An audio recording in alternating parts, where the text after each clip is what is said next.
Hi friends, আশা করি আপনারা সকলে ভালো আছেন। বিগত কয়েক বছর ধরে কলকাতা ফাটাফাট, কল্যাণ, মেনবাজার এই সমস্ত জনপ্রিয় খেলাগুলি খেলার জন্য একটি সর্বশ্রেষ্ঠ ও বিশ্বস্ত অ্যাপ হলো এফএফ বিরাট, যা আপনি খুব সহজে এই ভিডিওর কমেন্ট বক্সে পেয়ে যাবেন।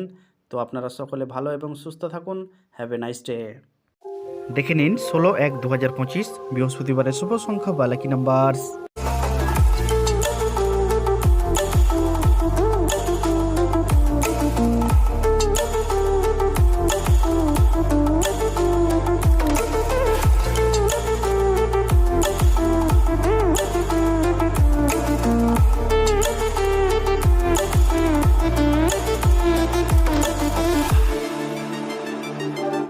টাইপ 2 রোলিং ফার্স্ট বাজি টু 8 বাজি। দেখুন 1 থেকে 8 বাজির জন্য দুটো ডিজিট বা দুটো সংখ্যা দিয়েছি, 1 এবং 6। আবারও বলছি 1 এবং 6। ওয়ান টাইম পাস, একবার পাস হলেই ছেড়ে দেবেন।